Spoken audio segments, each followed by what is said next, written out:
Albert. Well, thank you, Madam Speaker, and I'd like to thank all members of Parliament for considering this bill, Bill C-234.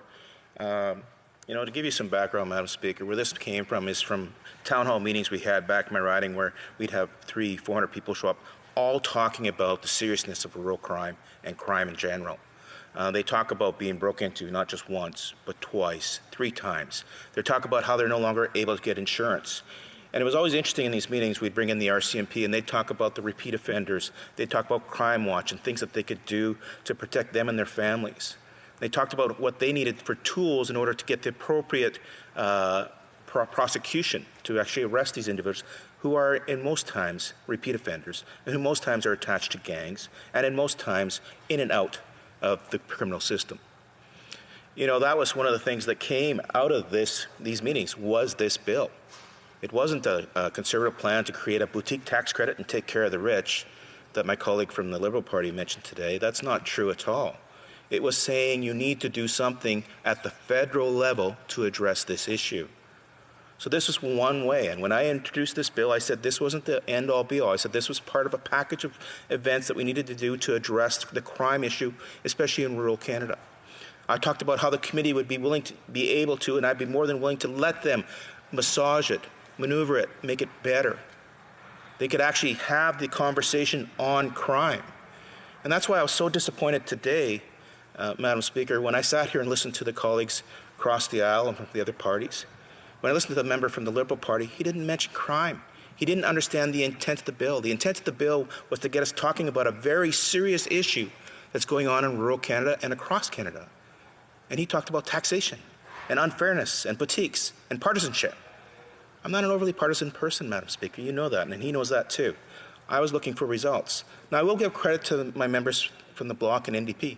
At least they talked about the issue that I was trying to address. And if I had success in this legislation, even if it doesn't pass, it's the fact that we actually brought the subject and put it on the benches of the aisles here at the House of Commons and started the debate on it. Now, if the government is going to be deaf to the debate, do so at their own peril. This is something that rural Canadians and Canadians in general want to talk about. I find it really interesting. When we do these Crime Watch meetings, like I said, you'll get lots of people out. RCMP will show up. Even a prosecutor showed up and talked about the frustrations they had in prosecuting these people. But we never see a judge show up.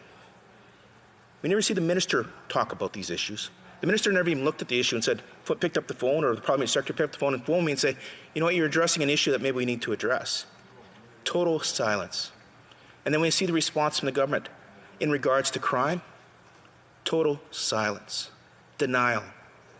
This is a huge problem, Madam Speaker. This is a problem that Canadians want us to talk about here in the House of Commons. This is a serious issue. This is an issue that if we did it right would actually benefit people right across this country and make people feel safer. And it would address the crime issue.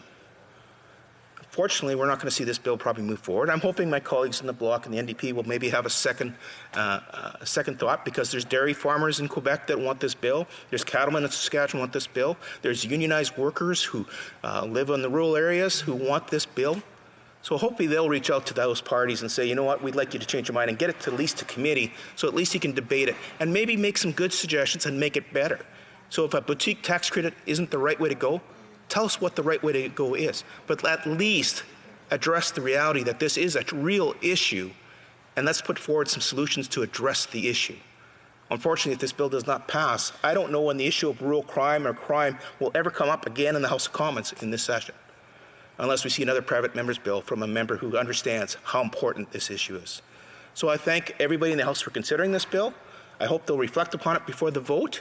And then maybe we'll see it go to committee, because that would be the right place to actually address the issues and maybe get a really good piece of legislation out of the House of Commons. Thank you, Madam Speaker.